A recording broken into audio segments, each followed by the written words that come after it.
नमस्कार, आदाब, सलाम। मैं अब्दुल हफीज गांधी हूं और इस वक्त मैं पटियाली विधानसभा क्षेत्र कासगंज जिले में खड़ा हुआ हूं। आपको पता है कि कई वर्षों से हम कासगंज जिले में जो विभिन्न विधानसभाएं हैं, जैसे कासगंज सदर, अमापुर, पटियाली विधानसभा, इन सभी की जो मुख्य मांगे हैं, इनको हम उठाते रहे हैं। आज मैं इस फेसबुक लाइव के जरिए ये मांगे केंद्र सरकार तक भी पहुंचाना चाहता हूं, राज्य सरकार तक भी पहुंचाना चाहता हूं और जो हमारे चुने हुए नुमाइंदे हैं उन तक भी मैं ये बात पहुंचाना चाहता हूं। और ये मांगे हम बार बार उठाते भी रहे हैं। जैसे पहली मांग हमारी ये रही है कि पटियाली क्षेत्र में जो गंगा जी निकलती हैं वहां पर अक्सर बाढ़ आ जाती है, अक्सर गंगा कटान होता है, जिसकी वजह से खेती जो है वो बर्बाद हो जाती है।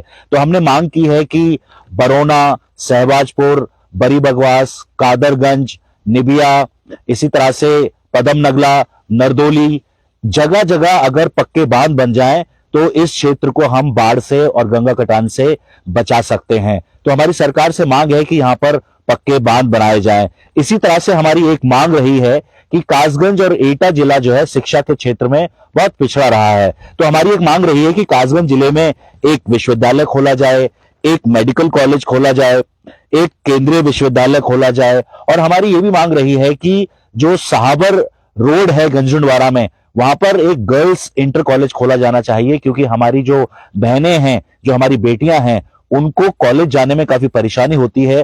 तो एक अलग से गर्ल्स इंटर कॉलेज की हमारी मांग है। जो गंजडवाड़ा सावर रोड है वहां पर हमारी मांग है कि वहां पर खुलना चाहिए। इसी तरह से हमारी एक और मांग है कि कासगंज में जो जेल रोड है, जो कासगंज शहर से जेल की तरफ जाता है, बहुत ही खस्ता हालत में है, उसको हमारी बनवाने की मांग है, उसके चौड़ीकरण की मांग है। ये भी मांग हमारी राज्य सरकार से है। फिर हमारी एक मांग है कि जो गंजडवाड़ा है वहां पर काफी जाम रहता है। अगर आप एटा रोड से कादरगंज तिराहे से अगर कादरगंज रोड की तरफ निकलना चाहेंगे गंजडवाड़ा में, तो बहुत पतला रास्ता है, वहां पर जाम की स्थिति रहती है। तो हम ये मांग करते हैं कि कादरगंज से आने वाले जो लोग हैं, अगर वो एटा रोड की तरफ जाना चाहते हैं तो डुंडवारे से किसी तरह से वहां पर एक बाईपास बना दिया जाए, जिससे गंजडवाड़ा में जाम की स्थिति पैदा नहीं होगी। हमारी एक और मांग है कि गणेशपुर, पटियाली और सावर में रेलवे फाटक हैं, इनमें ओवरब्रिज बनना चाहिए। क्योंकि अक्सर हमने देखा है कि गणेशपुर में जो फाटक है, इसी तरह से पटियाली में फाटक है, साहबर और अमापुर का जो फाटक कहलाता है, इस पे अक्सर जाम की स्थिति रहती है रेलवे फाटक पर। यहां पर ओवरब्रिज बनना चाहिए। रेलवे विभाग से हमारी ये मांग है कि गणेशपुर, पटियाली, साहबर रेलवे फाटक पर ओवरब्रिज बनना चाहिए। हम एक और मांग बहुत दिनों से उठा रहे हैं, क्योंकि हमने देखा है कि साहबर में, गंजडवाड़ा में, पटियाली में, दरियागंज में एक तरह से जाम की स्थिति रहती है। अगर गोरा से लेकर पहरा मोड़ तक नहर होते हुए अगर इस सड़क को चौड़ा करके बना दिया जाए, तो ये सड़क साहबर, गंजडवाड़ा, पटियाली, दरियागंज का एक तरह से बाईपास हो सकती है। और हम जो जाम की स्थिति पैदा होती है साहबर में मंदिर के पास, गंजडवाड़ा में मस्जिद के पास और डुंडवारे तिराहे पर, इसी तरह से पटियाली चौराहे पर बहुत ज्यादा जाम की स्थिति रहती है। अगर गोरे से लेकर पहरा मोड़ तक अगर नहर होते हुए एक बाईपास बन जाए, सड़क चौड़ी करके बन जाए, तो ये बाईपास बहुत ज्यादा फायदेमंद हो सकता है। हम ये भी कई दिनों से मांग कर रहे हैं कि जो राम छितौनी से मऊ और समसपुर होते हुए बंबे के किनारे कादरगंज रोड पे जो रोड निकलता है, उसको चौड़ा करके अगर बना दिया जाए, तो बहुत सारे साथी जो बदायूं जाना चाहते हैं या कादरगंज की तरफ जाना चाहते हैं, वो गंजडवाड़ा में ना घुसकर राम छितौनी से मऊ, समसपुर और कादरगंज रोड होते हुए बदायूं की तरफ निकल सकते हैं। तो बंबा होते हुए इस रोड को भी चौड़ा करके बनाया जाना बहुत ज्यादा आवश्यक है। इसी तरह से अगर ढपाली से मोहनपुर फाटक, जो गंजडवाड़ा में मोहनपुर फाटक है, ढपाली से मोहनपुर फाटक होते हुए और गंजडवाड़ा में बंबा होते हुए, जो गंजडवाड़ा में बीच में बंबा गया है वहां पर, और उससे आगे अगर हम पटियाली रोड पे निकले गंजडवाड़ा में जहां पर मंडी है, वहां पर एक बाईपास बना दिया जाए।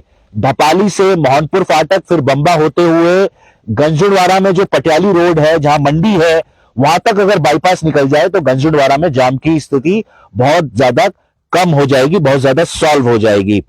इसी तरह से गंजडवाड़ा के अंदर एक बस अड्डे की मांग हम बहुत दिनों से कर रहे हैं।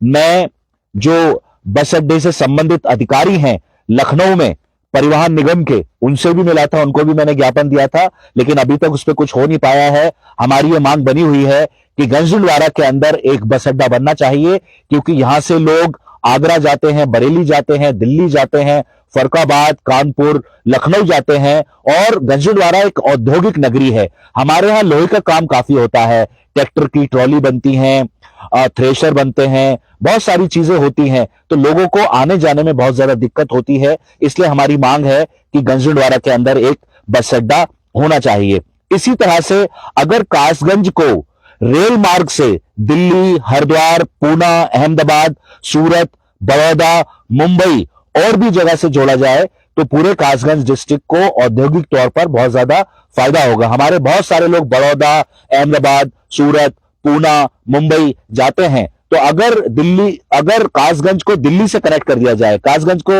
हरिद्वार से कनेक्ट कर दिया जाए, रेलवे मार्ग से, रेल चलाने से ज्यादा रेल चलाई जाए, ट्रेनें चलाई जाएं, तो इससे लोगों को बहुत फायदा होगा। हम एक मांग बहुत दिनों से कर रहे हैं कि आगरा लखनऊ जो एक्सप्रेसवे है, जो लखनऊ को आगरा होते हुए दिल्ली तक जोड़ता है, यमुना एक्सप्रेसवे और आगरा एक्सप्रेसवे, हमारा एटा और कासगंज इससे जुड़ा नहीं है। तो हम एक लिंक एक्सप्रेसवे बनाने की मांग करते हैं जो कासगंज और एटा को लखनऊ आगरा एक्सप्रेसवे से जोड़े, तो यहां के रहने वालों को काफी मदद मिल सकती है। इसी तरह से अगर आप एटा से आगरा जाएं टूंडला होते हुए, तो बहुत खस्ता हालत रोड की है। हम ये मांग करते हैं कि इस रोड को 4 लेन बनाया जाए, इस रोड को चौड़ा करके 4 लेन बनाया जाना चाहिए। अब मैं आता हूं पटियाला विधानसभा क्षेत्र में। पिछले साल जब बाढ़ आई थी, कटान हुआ था गंगा क्षेत्र में, पटियाली क्षेत्र में, तो काफी पुलियाएं टूट गई थी। ये पुलिया टूटी थी, लेकिन अभी तक ये बनाई नहीं गई है, 1 साल से ज्यादा हो गया है। तो हम प्रशासन से कहेंगे कि इन पुलियाओं की मरम्मत कराई जाए। इसी तरह से बहुत दिनों से हम ये मांग उठा रहे हैं, आधार सेंटर खोले जाएं। कासगंज में जो अलग अलग सिटी हैं, जैसे गंजडवाड़ा है, पटियाली है, बरगेन है, दरियागंज, अमापुर, सहावर, सोरो, बिलराव, यहां पर या तो आधार सेंटर है ही नहीं या एक आधार सेंटर है। गंजडवाड़ा में पहले 4 आधार सेंटर थे, अब एक भी काम नहीं कर रहा है। बरगेन में एक भी आधार सेंटर नहीं है, दरियागंज में एक भी आधार सेंटर नहीं है। तो हम कासगंज की जिलाधिकारी मेधा रूपम जी से आग्रह करेंगे कि आप आधार अथॉरिटी को लिखिए कि ज्यादा से ज्यादा आधार सेंटर खोले जाएं। और गंजडवाड़ा में जिसमें 57 ग्राम पंचायतें आती हैं और गंजडवाड़ा शहर भी आता है, वहां पर एक भी आधार सेंटर नहीं है। लोगों को बहुत परेशानी हो रही है क्योंकि राशन कार्ड की केवाईसी 31 दिसंबर 2024 तक चलेगी।